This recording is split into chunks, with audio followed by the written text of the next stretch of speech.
in his house. Oh.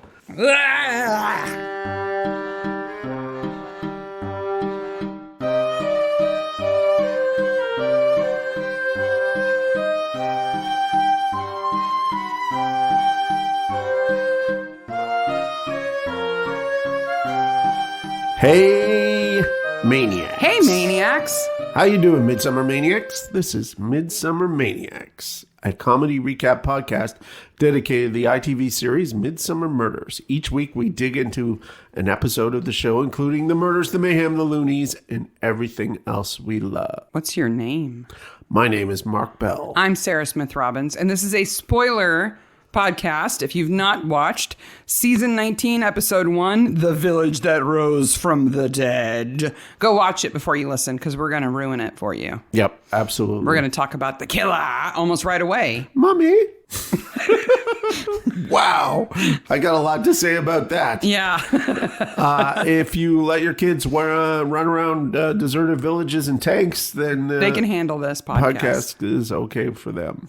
Welcome to 2022. Yes. The year of the future. Yes. Season 19, episode 1, and we've had some changes. Yep.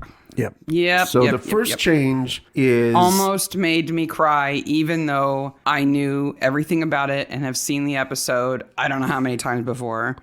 Sykes. That little Sykes The stone. grave. Oh. Sykes. I did cry. I know he's not, the dog is not dead. The dog's not dead. And yet, when Sarah says, I just told Betty that his body was old and it stopped working, I was like, oh. Well, then I'm like, I guess we're going to play with a dog toy now. There's the worst toy for Betty to play with after telling her Sykes got old and died. She seems okay with it.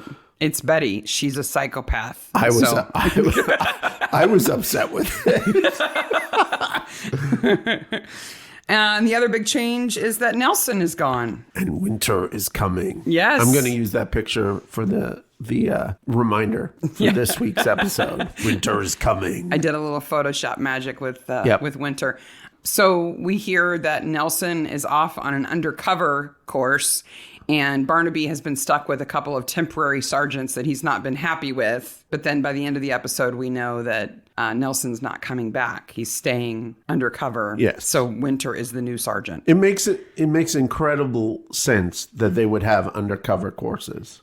Yeah. Because, it's always the conceit of a detective show where there's undercover work, that it's you go undercover and you're like a fish out of water. Mm. Now, if you watch something like Donnie Brasco, you realize the work that it takes to go undercover, and the character in that show that is undercover, you see some of the training he goes through. Well, and I think it depends on what kind of undercover work it is, right? Yeah. Like when Jones goes undercover for the Oblong Society, that's different than I'm going to be embedded in this community for a year. Yeah. And I have to, become part of a community and gain their trust and everything. That's totally different, right? Yeah. So what kind of undercover work is Nelson going to do? I mean, he's not going to go to the big smoke and become a drug dealer or something. No. He's not going to get a gold tooth and a big gold chain and be a diamond geezer. He plays guitar in a Queen cover band. I was thinking he could pretend to be a school teacher. I think he could pass as a school teacher. Totally. Maybe a fitness instructor. He can run. We know he's fit. I'm not sure about the tennis, though. Not tennis. He's not going to be a personal tennis coach. But he can run. But it's not... I mean, is he going to shave his stubble off to become somebody new? I don't know. I guess. But good for him. Moving on. This episode broadcast the 18th of December 2016. That's like yesterday. May 2016 is when it was recorded. 5.68 million viewers, directed by Nick Laughlin and written by Rachel Cooperman and Sally Griffiths. It's another Cooperman Griffiths production. Set in Great Auburn. Great, not lower. Or Little. Little Auburn. There's Great Auburn and Little Auburn. Little Auburn. And Little Auburn is the town or the village that was requisitioned by the military during World War II that is now being given back to the family who owns it, the Cravens. Yes. Roderick Craven is a name that should be in a Edgar Allan Poe story. Well, and he kind of looks the part, too. Yeah. He's got such a heavy brow. Angus Wright is his name, the actor who plays Roderick Craven. And he looks a bit Franken-y, I guess. He does. But he does one thing that I almost wanted to stand up and clap in this episode, and he does it. It's after the first death, and we'll get to that. We'll get to all that. But he says, this is not the right time for us to be talking about that. Mm-hmm. And I'm like, finally, someone in this show says, somebody just died. Maybe we shouldn't be talking about petty crap right now. He is the one of the most sense at that point in time. So let's just set this up a little bit. So the whole plot here is about a village called Little Auburn that was requisitioned, yes, commandeered by the military during World War II to use as a training ground. And that did really happen, and we'll talk about that in a second. Yeah. But the idea is now that 70 years later, the military is giving it back, finally giving it back to the Craven family, who are the landed aristocracy of the area of Auburn, yes. Right? And so there are a few groups who are vying with proposals for what should be done with the village now that it's going to be returned. What should it be turned into? Yes. And once again, we have a village where nearly everybody is tied up in one topic, and that's what the plot is around. This is also another one of the great Midsommers where the moral of the story is somebody old realizes that they made a mistake and have been living that mistake, and it's affected other people. This is another episode where Barnaby goes, it's not your fault. And I went, yeah, it is. It's totally your fault. Like the other person has agency, but yeah, you are still kind of to blame. You're not blameless, but yes. You're not to blame for the murders. No, he went Looney McTooney. Yeah. So yeah, he being Julian, the killer. And so we have the Craven family, and that family is led by Roderick. He's the older brother. Yep. And his other brother, Milo, is married to a woman named Andrea. And I'm never really sure what they do. They run an architectural salvage place. Yeah. Plus clean houses. She does work on the side because they don't make a lot of money doing that. And secretly raise snakes. Yes. Okay. So that's all their jobs. So Roderick has a daughter named Karina.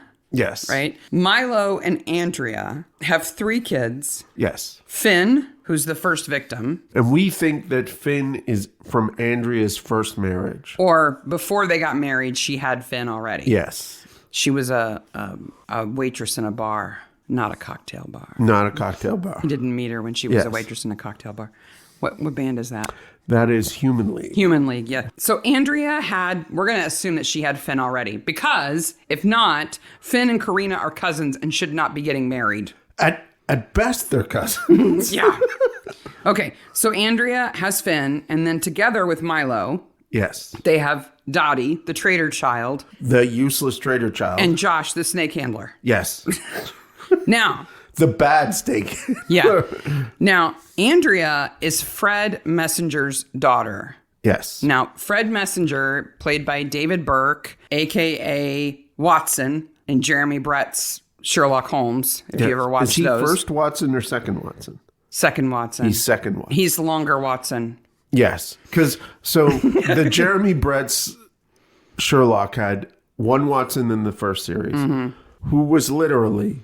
and it is this guy, an idiot. Oh, it's David Burke who plays the idiot Watson? I think so. And then the second year, there was a slightly less idiot Watson. It's not the actor's fault. No. It was the way they wrote him. It was the way. He was but she's a pretty lady. But they're both women crazy. Yes. So Fred Messenger is Andrea's dad. But then we find out through the course of the episode that he is also Julian's dad, which means Julian, the killer, yes, and Andrea are brother and sister. Yes.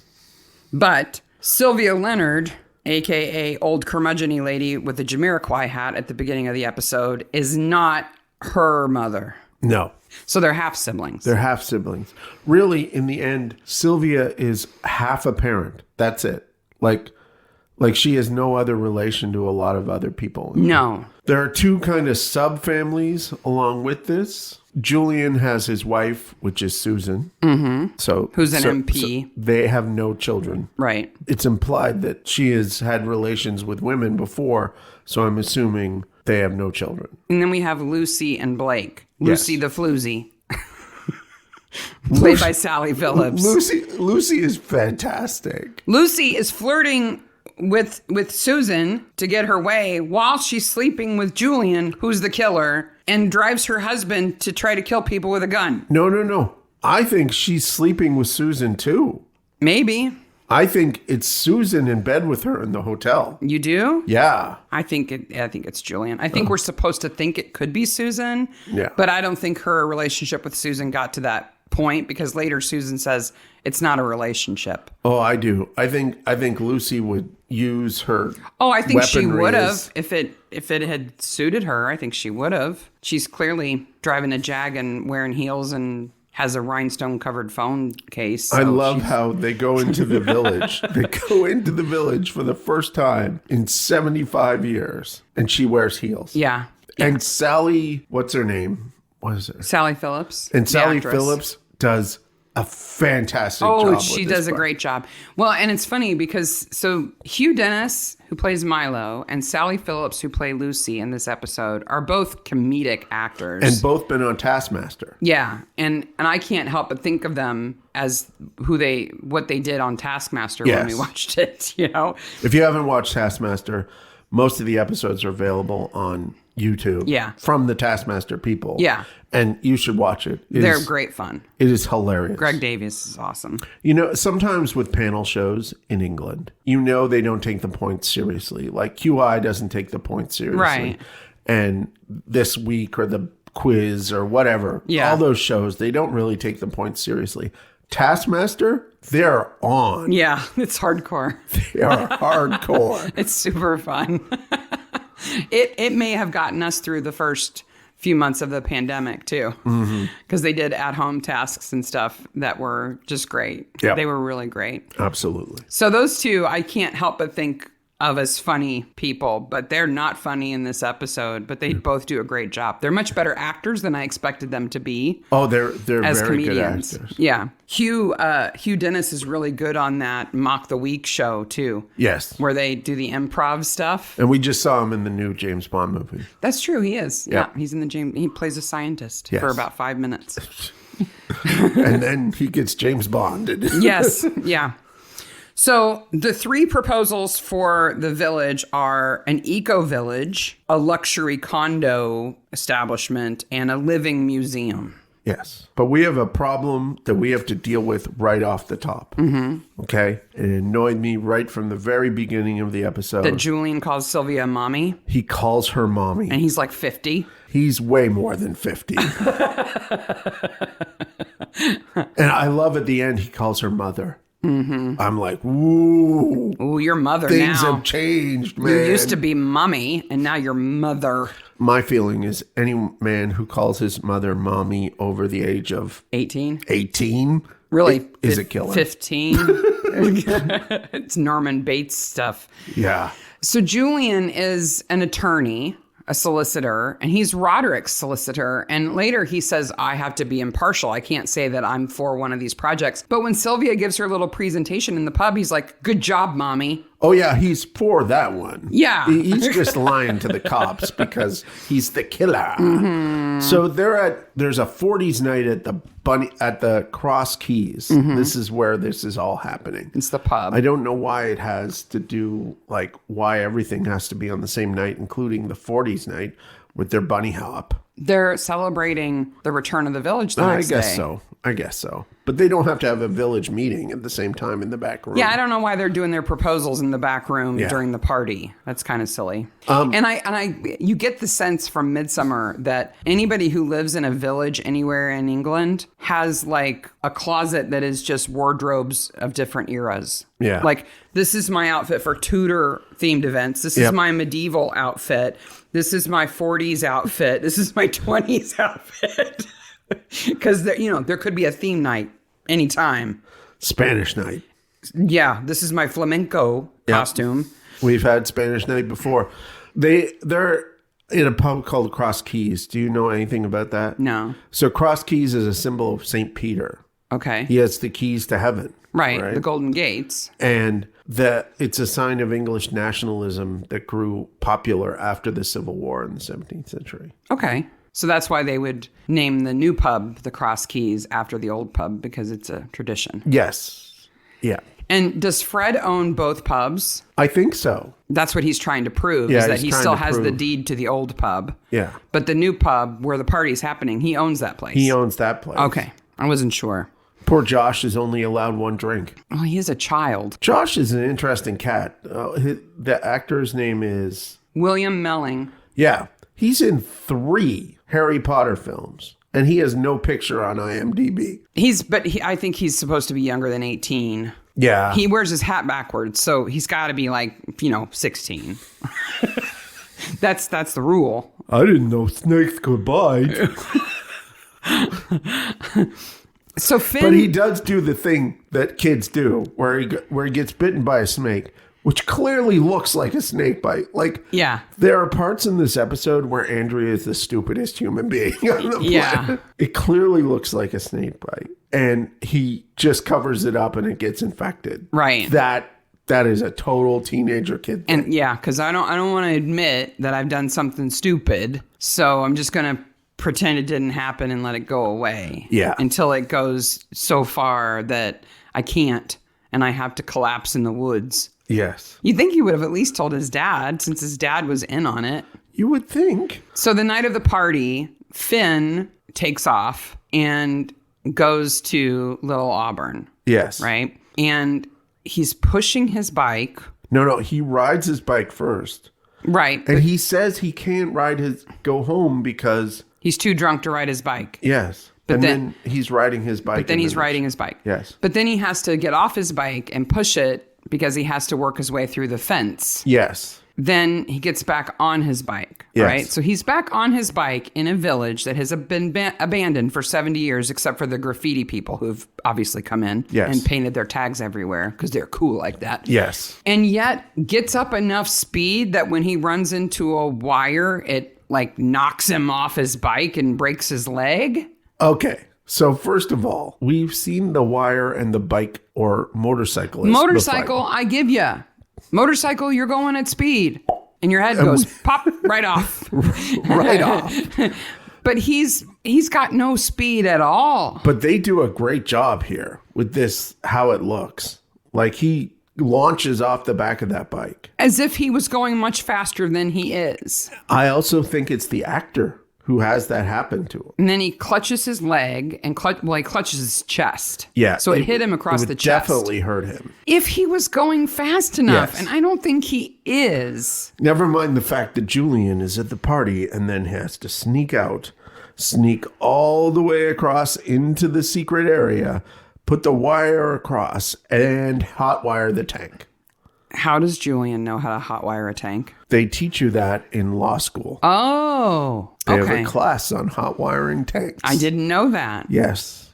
Is that like an extra class, or is that a core class, or? I guess. Wow. Maybe. Finn flies off his bike and clutches his chest and says his leg, my leg, and then gets run over by a very slow moving tank. The loudest, dirtiest, slow moving tank ever. You know what? If you can drive a golf cart, you can drive a tank. No. That's what Cam says. I did a search for interior of World War II tank. And is it complicated? It's very complicated. Not only, so I can only assume that Julian set this up in advance. Yep. Right? So he went over there before the party, put the wire up, fueled up the tank, which guess. would have run on diesel. Why is the army leaving tanks? Operational tanks. Yes. Tanks that will work if you just hotwire them. Oh, it's World War II. What? They just left it. Because, the armies want to do that. And all the ammo chests just left them, walked away from them. Yes. He must have fueled it up and probably fired it up to make sure it would work. It's so loud, and it's across the street from the two keys. It feels like it's pretty nearby. Yeah. But anyway, they're partying so hard that nobody else notices. Yep. and he runs over Finn. Yes. Which would be a bad way to die. So when I was growing up... You got run over by a tank? No. Oh, okay. But there was an individual in our summer community who had lost his leg to a tank running him over. And I had nightmares about that as a kid because like my parents were told me about it. Yeah. It's a vivid image. Yeah. Finn gets run over feet first. Yeah. And then Julian just puts it in park when he gets onto kind of his lower abdomen. Just stops it. I think it's meant to imply that he goes over him. And backs up? No, and over him enough that only his legs are under him now. But he would be a lot worse off if that happened. I think he would be squeezed like a toothpaste too. Yeah, I hate to say. His head might be squished like a melon. He doesn't. Oh, there's a great sound effect there. Did you hear that sound? It's bored. Oh, speaking of sound effects, what is that animal at the beginning of the episode? Oh, I don't know. It's not the typical peacock or fox. No, it is. It's a bird or a frog. Yeah. It's making like a Doppler sound. Yeah. I don't know how else to describe it. It's a weird sound. Do you think you can put a clip of it in here? I can put a clip of it right here.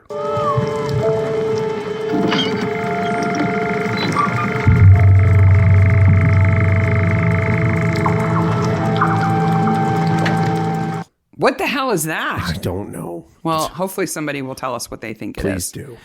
So he gets found the next day. Oh, his girlfriend finds him. Okay, well, first of all, I declare it open with my little dog, too. I'm glad he brought his dog to this abandoned... As soon as you see that dog and you realize that he's a Jack Russell, you know he's Paddy. You know he's Paddy. They don't say his name until very late, but you know. You know he's Paddy then. My comment about this is not a safe area. People should not be wandering around here. Especially in heels. People have been in and out of that place for a long time, obviously. Yes. The set dressing is interesting. There's, my note just says, shove raffia in it. Because that's basically how they make anything look old, is they just shove some straw in it. Yeah. Or raffia or jute or like grapevine. Something like I've got a great shot of overhead shot of the village you'll have to put in the show notes. Just look at the phone booth. Yeah. It's a perfectly painted, perfect phone booth, except it's got some raffia shoved in it. Yep. Oh, so it's overgrown. Okay, I get it. So Fred is in the pub trying to find the deeds. Yes. And there's because he wants to prove that he owned the original pub and not the Craven family, so that when the village reverts, that should revert to him. Yes. And we hear the screams and his... Poor Karina finds Finn. Oof. I felt bad for her. Tough. Yeah. She does a good job. The actress does a really good job. Her name is Catherine Stedman. I don't know how I would react if I found you under a tank. Oh. They'd have to put me in an I Love Myself jacket for a while, I think. It would be bad. Straight jacket. That's what that is, if you didn't know. Because I would be inconsolable. It would be just horrific. So then we cut back to the Barnabys, who are just sitting around waiting for Winter to show up. That's what they do. I guess. I think it's kind of part of the, not hazing, but if you're my sergeant, you have to come pick me up and drive me around. It's just part of the privilege of being the DC or DCI is that the sergeant does that. Did you notice Barnaby kisses Betty, the toy, but not his wife? He kisses the toy several times. Yeah. And then makes a funny face. It was a good face. Yes. Like, I dare you to say something about it, and you're not going to. No. We find out that Finn was married. Yeah. In Glasgow. Got a woman pregnant. And then left shortly after the baby was born. Finn is not a good dude. Yeah, I think, and he was embezzling from the charity that they worked for. Yep. So this is like painting him with a bad brush in 2 strokes. He abandoned a woman and a baby, and he embezzled money from a charity. Yes. So clearly not a good dude. Not a good dude. Why Karina, who seems like a very good person, would fall for him and not see that in him, I don't know. But anyway. She has no idea. She does some good acting there, too. Then, random snakes. We just see shots of snakes. By the way, there's snakes. Snakes? It's so weird. They come out of nowhere. And we don't know why. Just, meanwhile, snakes. Then we find out that you can hotwire a tank and it's driving the same as a golf cart. And then we find out that Andrea is Finn's father. And then I'm like, are they not kind of related? They're step siblings. Yeah. No, they're step cousins. Step cousins. Because if he was Milo and Andrea's son, they would be first cousins. But since Milo is not his dad, Andrea is her step aunt. Yes. I guess. No, that would be her stepmother's sister. I don't know. They're not blood related. No. Let's just go with that. But they're damn close. Through marriage. Yeah. They're related through marriage. Yes. And Josh gives up Finn's family. Yeah.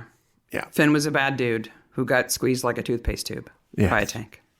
Driven by Julian, whose mother runs a shop in a museum. Yeah, you kind of wonder what she does, too. I don't know what she sells in there, but she says later it's a shop. I thought it was just a museum. But she has a newspaper clipping in a frame on the wall that is from the Midsomer Mercury that talks about Little Auburn being requisitioned by the military. Yes. Did you take a close look at it? No. I've got a shot of it. We can put in the show notes. I'll put it in the show notes. The date is the most important thing on it. Okay.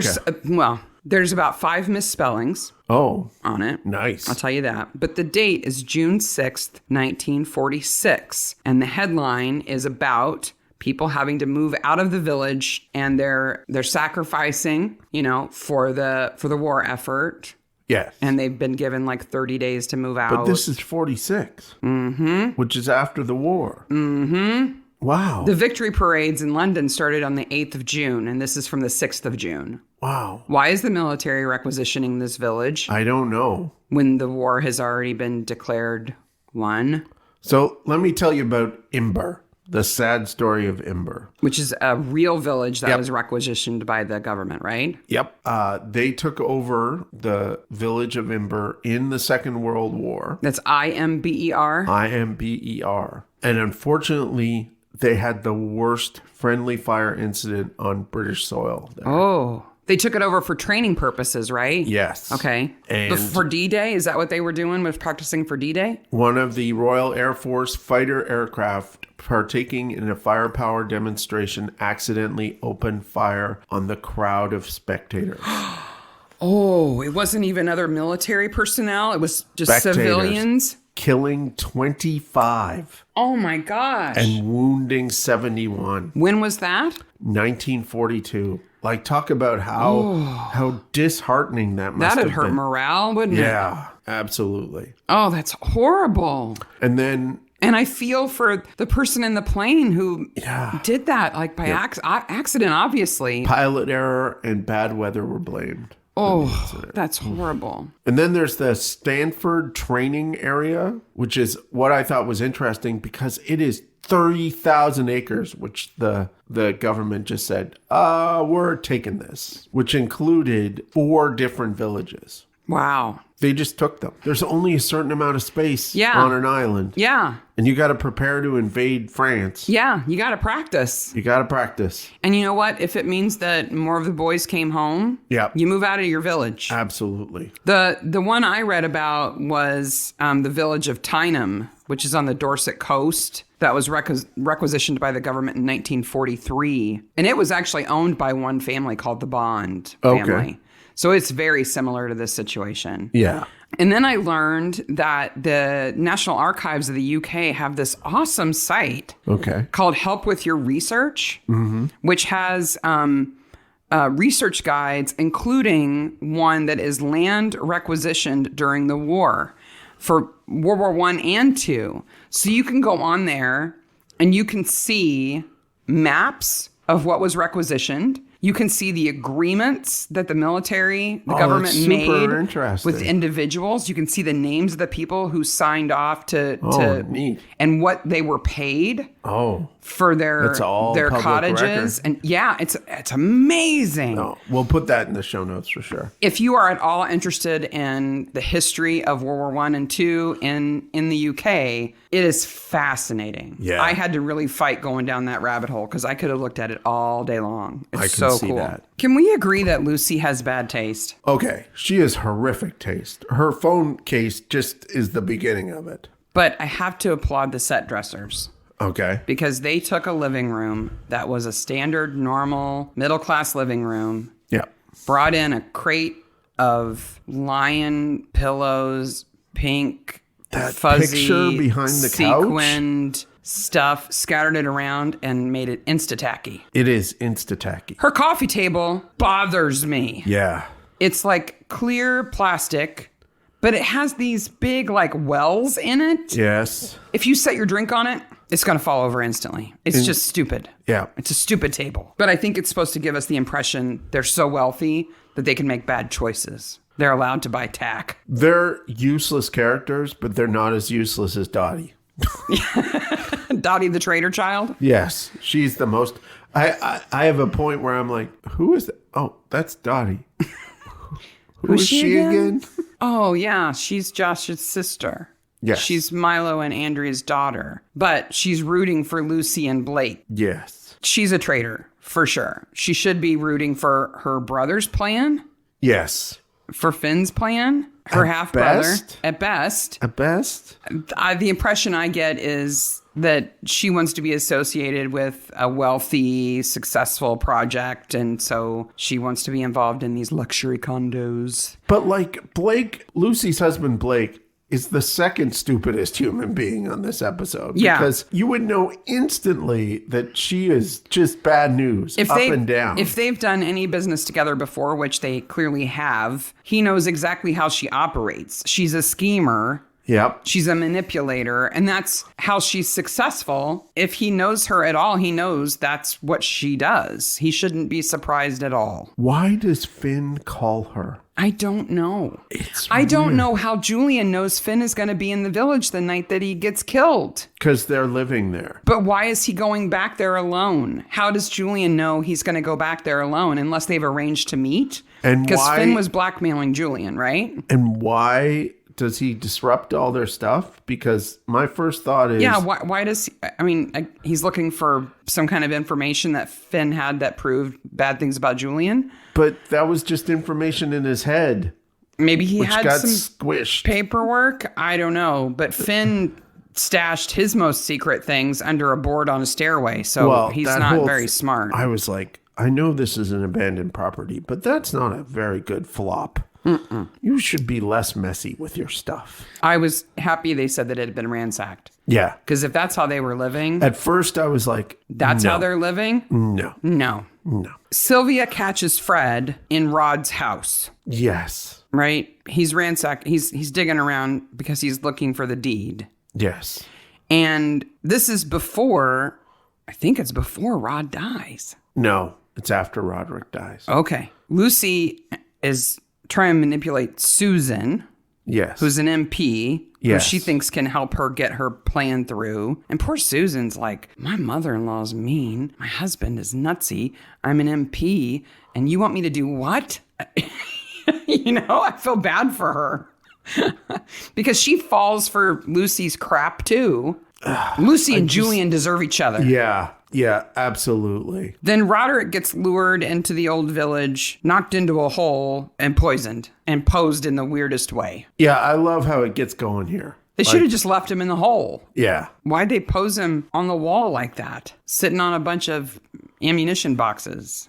Well, he blows the dog whistle. Where does he get the dog whistle? How does he know he's going to get the dog whistle? How do you know the dog's going to react when you get the dog whistle? I would assume that Roderick and Paddy are out and about all the time. It's trying to be Midsomery and not succeeding. It's giving Julian way too much credit is what it's doing. Well, and then he puts cyanide in his flask. What? Wait, what? It's not his flask. How does he get cyanide? I don't know. Maybe he found it in the abandoned village. And then he must pour it down Roderick's mouth when he's unconscious. He knocks him on the head after he puts him in the hole. Did you notice that when they talked about the latest newsletter from the Historical Society, Dr. Grenville's mentioned? Yeah, we've seen her before. She's Sarah Barnaby's favorite historian. Yes. Meanwhile, everybody's in the pub waiting for Roderick to come and give his verdict on which project. He's not coming. He's not coming. I can only imagine that Roderick liked being the center of attention. That's why he set it up this way. You guys give me presentations, and then you have to wait a few days, and then I'll come to the pub where I've assembled you all and tell you which project I chose. It's like an Agatha Christie reveal. It's like he wants to create tension between people. He wants there to be conflict between these three parties who are pitching projects. Yeah. Which of the three do you think he would have chosen? I think he would have chosen the luxury estates. Why? Because he's a fancy man. And they were going to offer him the most money? I think so. And I don't doubt that Lucy either was sleeping with him or blackmailing him.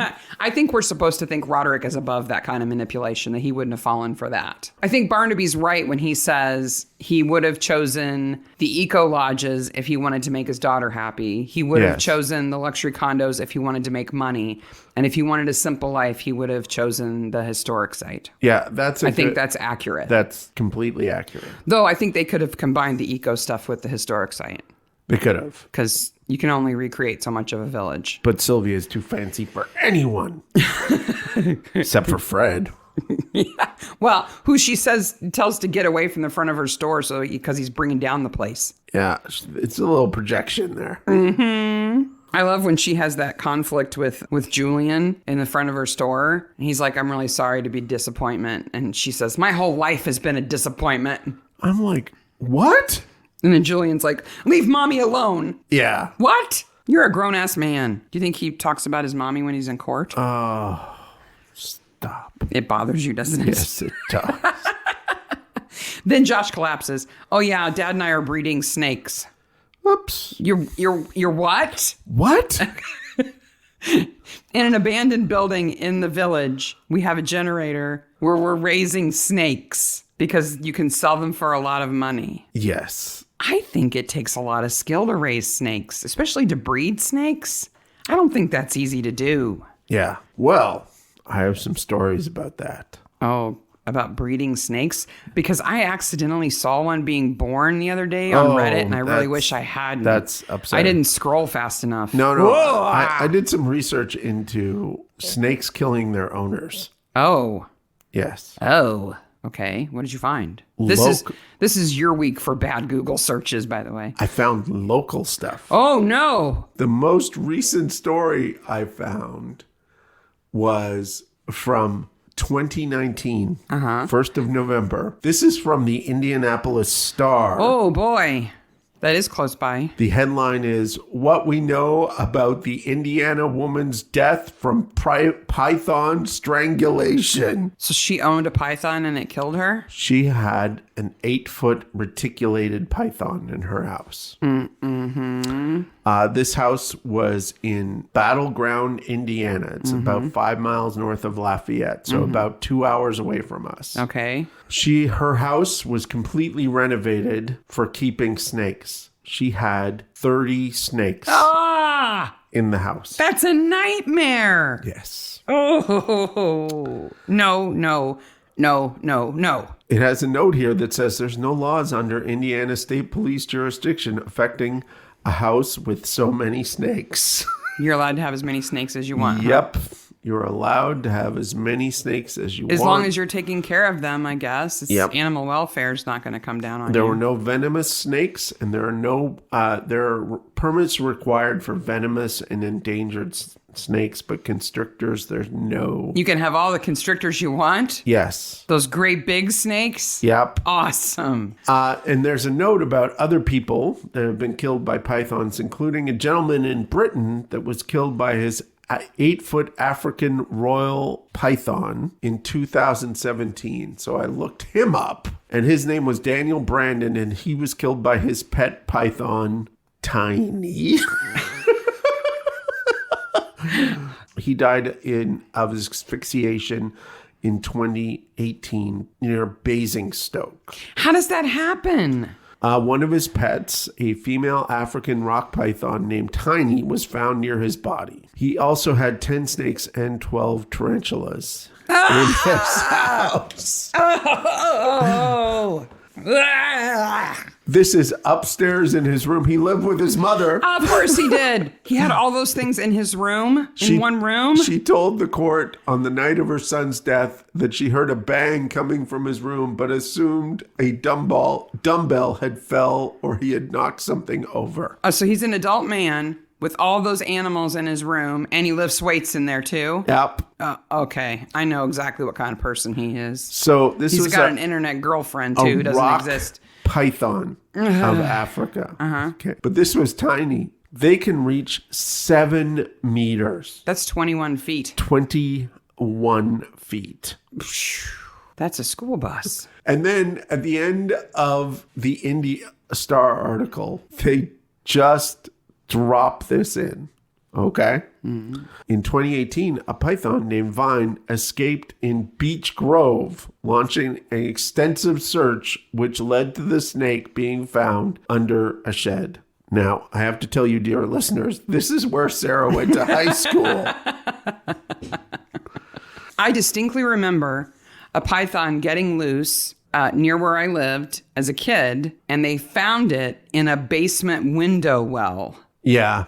Because it was warm. Yep. It was wintertime, and it got out, and they found it in that window well where the dryer vent came out, and it was all coiled up in there, staying warm with the dryer vent. Wow. That's just, you know what? Okay, so these snakes, I know they can't talk, right? Yeah. But they're like hanging out in their tanks, and they're looking at each other going, whichever of us gets out, you're going to take him out, right? Because this guy's an asshole. We live with an asshole. Tiny, get him. He's sleeping. Yeah. She just curls up, and he's like, oh, hi, yep. Tiny. And then tighter. Next thing you know. Tighter. So this leads to the third death. Milo. Yes. Hugh Dennis is a champ. Okay. So here's a couple of things that happen. The boys go to find Milo. Mm-hmm. And they know that something's up on Little Auburn, because they know that's where he was going. So right? they go and find a relatively modern looking building inside. Mm-hmm. Right? I guess it was military. Yeah. That's my only assumption. And a generator running. And because I was like, there's no power here. And then winter is awesome. So they do a really good thing here where Barnaby says, go. Mm-hmm. Right? Save yourself. Save yourself. And it looks like winter is taking off. But you know better than that. He goes and gets a big piece of burlap and a pole. Yes. And he traps the snake. He traps the snake. He does what he needs. Go, Winter, go. Yep. Winter absolutely is great. And they find a room full of snakes. This is after we get the classic Milo line of, what are you doing here? Yes. Which means he's going to die. He may as well have just said, oh, it's you. Yes. What are you doing here? Die. Milo and his son are raising these snakes. Mm-hmm. And they're doing it in secret. Yes. But, you got to advertise and sell them. Okay. Second of all, maybe they're the contact for the undercover people that Nelson went to work for. The undercover snake dealers. Well, we had the undercover bird egg guy. Right. Yeah. So, and the orchids. Yes. And the orchids. Yeah. So black markets all over the place. So there's that. There is a snake that has its eyes on Barnaby, right? Mm-hmm. And it is definitely a big enough stake. They do a really good job of making this whole part creepy. Mm-hmm. It's an underground hallway. It's dark. Yeah. The light is red because they're heat lamps. Yep. It's a big snake. It's just being curious about him. Yep. It's not opening its mouth or anything. No. But that would still be upsetting. Yeah. Again, Sarah-shaped hole in the door behind him. I would be out of there. But you don't know how long it's been since these snakes got fed. Right. Or anything. You don't know if they're poisonous or not at this point. Right. You can tell a constrictor from a poisonous snake. Can constrictors be poisonous? No. Can they also bite you? They can bite you, but they can't. They don't have venom. Okay. Right. Mm-hmm. So they can take a chunk out of you. Yeah. They have teeth. They can hurt you. They can hurt you. Yeah. And it's great that they give you just that moment to think, oh, Winters is taking off. Yeah. But he's not. No. He's a good guy. He's a good guy. And all I can think about is there's no flashback, right? So we don't get to see Julian committing these crimes. because apparently they just don't do flashbacks anymore. But I can just see Julian, mama's boy, down there letting snakes out. Yeah. Like, and if they have eaten, they would have no interest in strangling Milo. No, none. They wouldn't even get out of their tanks necessarily. It's part of their, okay. They're sedentary. I'm if they're a snake full. and I'm full. Yeah. I'm under this heat lamp. Why would I go cold anywhere? Floor to go hug Milo. Death hug Milo. So it's almost like he would have had to lift two of them out and put them around his neck and encourage them to strangle him. Bother them. How do you do that? And how does Julian do it? And did Milo's mom think it was a dumbbell? Julian. But Hugh Dennis just sits there slumped over with these big snakes on him. He is a trooper. He is great. A super trooper. But they're just red herrings. The snakes are red herrings. They're not key to the plot. No. The fact that Finn was a jerk is not, he's blackmailing Julian, but we even learned that Blake was in the military and was in charge of a unit that was stationed at Little Auburn, and that's not even important. We have to have motives for other people. The problem I have with, you have Sylvia, Fred, Julian, and Milo are all known actors. Mm-hmm. There's so much potential in this episode. Yeah. And it just never goes anywhere. Did I miss a line earlier in the episode where Julian is saying to Sylvia, who's my dad? Why did you never tell me who my dad is? No. I didn't think so. The fact that he's obsessed with finding out who his dad is, it comes out of nowhere. It comes out of nowhere, and there's no real inciting incident for him to kill Finn except for Finn's blackmailing him. Mm-hmm. Right. But we never see him, he goes from, I'm a mama's boy to I'm insanely angry really quickly. Well, he is sleeping with Lucy. Yes. Maybe that made him snap. So he's altered Roderick's will. Yes. I don't know what his will originally said. Yeah. So he's altered the will. He's killed Flynn for blackmailing him. Then he's killed Roderick and Milo because he's altered the will to say that it goes to the next living sibling. And he thinks that he's their half brother. Yeah. So it should go to him. But he's not. He's not. And so that's a miscalculation on his part. I would have at least got the DNA results back first before I started killing people. Be sure, yes. With the Benny Hill music, Blake finds out yakety sax that Lucy's been screwing him around. Duh. With how many people? And then Susan finds out that she's screwing the killer. Duh. Yeah. And then something I never thought I'd ever put in my notes, lesbian girl fight.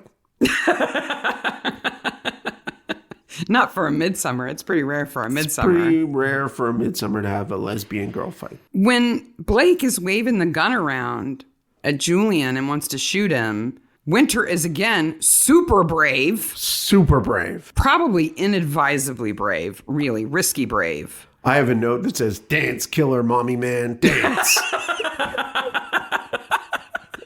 But what he does to Blake's arm hurt to watch. Yeah. His shoulder looks like it's being ripped out of socket. And the gun ends up on the ground. Nelson cuffs Blake, shoves him in the car. And then Barnaby just walks past the gun. I'm like, pick up the gun. Yeah. Secure the weapon. Okay, let's go back a little bit. What is Blake's plan here? Because a bunch of people show up all at the same time in Little Auburn. Is he going to kill them all? Before he knows that Sylvia and Fred are there, I think he's thinking, I can kill Julian and it's just going to be one more murder. Yeah. I'll get away with it. But living with Lucy has made him snap. He's lost all his mind. All I wanted her to do was love me.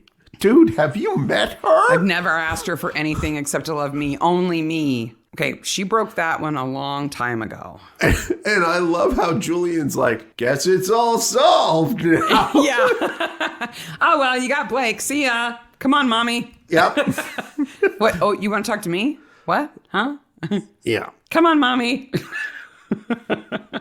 I feel genuinely bad for both Sylvia and Fred. He goes 30 miles to use another ATM to pay off Finn. I'm like 30 miles. He goes 30 miles all the way to Oxford, Mark. All the way. 30 miles. Where there's way more CCTV, by the way. I have easily 14 exclamation marks after. And I love how they have all the evidence right there all of a sudden. I don't like that. Yeah. It breaks the rules. Yep. We see Barnaby look at evidence and we don't get to find out what it is. And I don't like that. Yeah. I don't like that we're not in on it. We should have every chance to figure it out just like he does. It makes me mad. Yeah. Listen, Midsomer writers, you need to follow the rules. Yes. They used to. Mother. It really gets to you, doesn't it? Yeah. Julian's great here, though. Yeah. He's a good actor. Yeah. He's a really good actor. He absolutely That's is. Anthony Caff. He's been in so many things. Yes, including other Midsommers. Yes. So Julian is Fred's son. Yeah. And then the Barnabys get Paddy. The end. The end. So that's where Paddy comes from. Yes. He is a murdered man's dog. Yes. A dog so reprehensible that the murdered man's daughter doesn't want it. Who's the murdered man's daughter again? Karina. Oh, not Dottie. No. Dottie likes Paddy. At least she pretends to suck up to Roderick. She sits on the couch with him and Paddy's between them and she just pets Paddy like, oh, you're such a good boy. Yeah. But then when she leaves and Karina sits across from Roderick, Paddy tries to give her some attention and she's like, go away. Yeah. Which is intentional so that we know later she didn't want the dog. No, but Betty likes the dog. Of course. So now they have Paddy. Can you hold him for a few days? I mean, like forever? It's a perfect fit. It just makes sense. Yes. They don't have to deal with a puppy like we do. Best corpse. Nice corpse. Milo, duh. It has to be Milo. I mean, Finn's good. Don't get me Finn wrong. is good. But Milo, I got respect. I did learn a couple living animals on him. So Hugh Dennis, do you know where he got his start? Mm-mm. He was in Spitting Image. He did like 6 voices for Spitting Image. Those were the really ugly puppets, The right? really ugly puppets. Like the Reagan puppet and okay. Yeah, he did the voices for a whole bunch of them. I can believe that. Yeah. I mean, he's a comedy guy. Yeah, he is. So, and then another thing I wanted to bring up in terms of actors was Sally Phillips is in, we don't have a bad movie this week, but Sally Phillips is in this movie that is so bad we should see it. Okay. Because first of all, it has a number of different names when you look at it. She plays Lucy in this episode. Yes, a number of different names. That tells you something. Right. It's a movie called The Risen, or sometimes it's called The Facility. Okay. Let me read to you the synopsis of this movie from IMDb.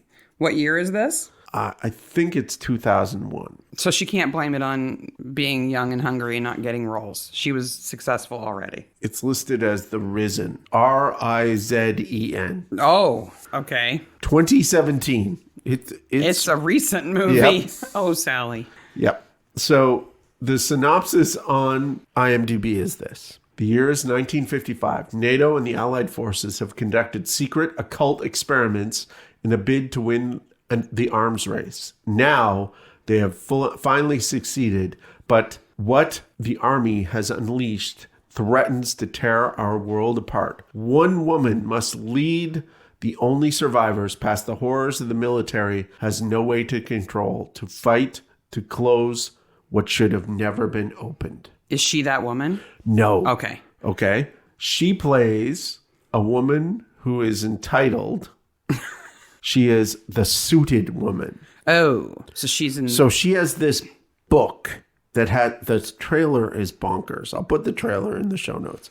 This book that has all the secrets, and she presents it to these people. It's a very weird movie. Is it like... Have they opened like a portal to hell or something? Sorta. There's zombies, and I think maybe vampires too. Both? Yeah. Vampire zombies? Yep. Military vampire zombies? Yep. Are they good guys or bad guys? I don't know. Tom Goodman Hall is in this movie. Okay. Too. You know who he is? No. Yeah, he's the ginger who had the frogs. Oh, okay. In the Midsomer. Yes, okay. he's number 37 in the movie.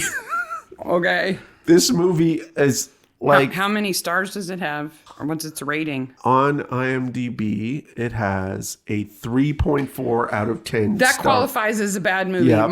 It has to be below a 5 for me to call it a bad movie, a horrible movie. Yeah, it is just horrendous. Wow. Sorry, Sally. I hope you got paid well. Yeah. I hope it was fun anyway. I hope so too. So then I ran across a weird situation with this show. Okay. So what we call a Morse is when a character has been, an actor has been on Morse, Endeavor, and Lewis. Right. And there's The very trifecta. few of these. There's very few of these. Roger Allam is one of these people. Okay. Right? He's been in Morse. He was in a Midsomer. He's the one who buried the shepherd's pie in his backyard. Yes. Okay. Yes. We know him. Yeah. He's Fred Thursday in Endeavor. And he's been on a Lewis and a Morse. Lewis and a Morse. Okay. Like, this is a span of television from like 93 to present day. Yeah. Right? Okay. There's no one in this show. In Midsomer, this episode of Midsomer, who is the Morse trifecta. Who is the Morse trifecta, but two characters added together. Two actors together make a trifecta. Okay. Who do you think those two actors are? I think the actress who plays Sylvia, Caroline Blakiston, and I think Anthony Caff, who plays Julian. I think it's mother and son. Okay. That's who I'm guessing. Okay. You're incorrect. Okay. First of all, 2/3 of the trifecta of Endeavor and Lewis are Edwin Thomas, who plays Finn. Oh, okay. He's hardly even in this Midsomer. All right. So he's in 2 of the 3, and who's the other one? The other one is Sita Indriani. She plays Susan in this episode. She's in a Morse. Whoa, she must be a child. No. How old do you think she is? In this Midsomer, I think she's late 40s. No, she is 6 years older than I am. Whoa. She's in her 50s in this. Wow. So she was in her 20s when she was in the Morse? Yes. Wow. She's aged really well. She's beautiful. Yes. In Morse, she plays, it's a pretty early... Well, Edwin Thomas, who plays Finn in this, must have been a child when he was in Lewis. Yeah. Because he's young. She plays a laboratory assistant in Morse. Okay? It's not a leading part or anything. But she is 6 years older than I am. She does not look it. No, not at all. She looks amazing. You ready to talk about after the credits? Yeah. So after the credits is difficult because I'm like, who owns the village now? Karina owns the village. She has to. And so I assume she's going to do the Echo Village. Yeah. Like, unless she really finds out everything about Finn now and decides she doesn't want to be part of any of that. Yeah. In which case she might just say, Sylvia, put up your museum and let's be done with it. Yeah, or sells the whole thing. She's not going to sell it to Sally and Blake. Okay. Well, Blake's going to go to jail. Lucy and Blake's going to jail. Yeah. Not for a long time, but for a little while. Lucy, not prison. You can see her like scanning, going, who's next? Who's next? Yeah. That's the kind of person she's going to start flirting with Karina. I don't know why she doesn't live in the big city. Yeah. Andrea has a life of suckitude now. Her son and her husband are dead. Her son, her husband, and her brother-in-law are all dead. Yeah. They're all dead. And she has a traitor for a daughter. She's got a lot of snakes, though. And her son is kind of an idiot. Yeah. Who's lucky not to be dead.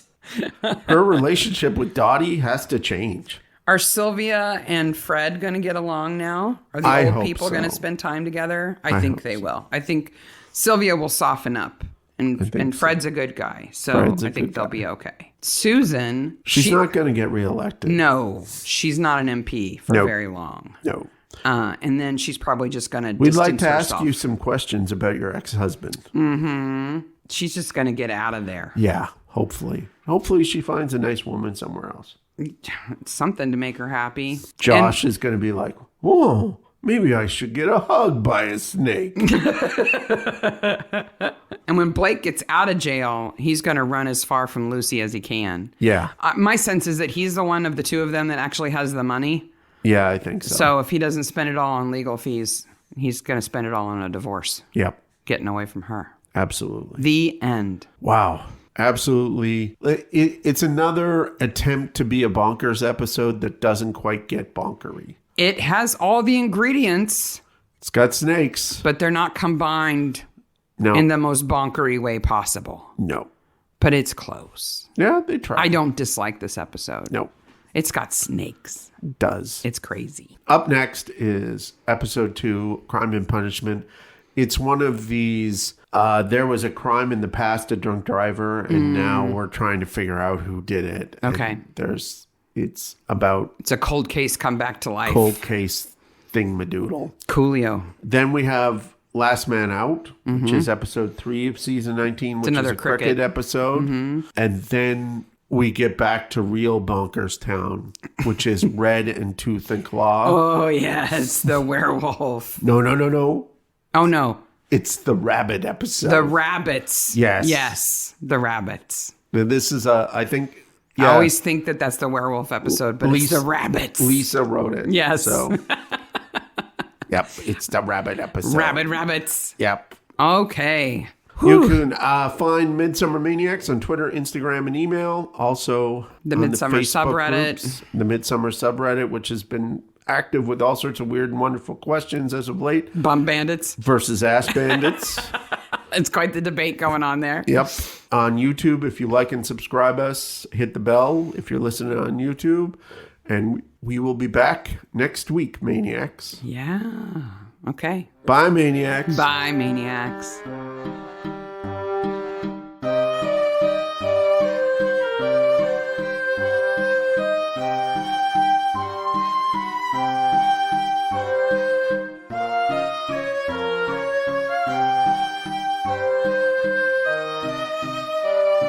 Don't even mention that we have a spider problem, because that ain't going to happen, because there'd be a Sarah-shaped hole in the wall and I'd be living somewhere else. That house, no, it's Little Auburn to me. I'm never going back there. It's abandoned. You can have it. 10 Goodbye. snakes and how many? No, don't even talk about them. I have 10 snakes and a bunch of other things in my room that I live in at my mom's house. How did this man date? He didn't. Yes.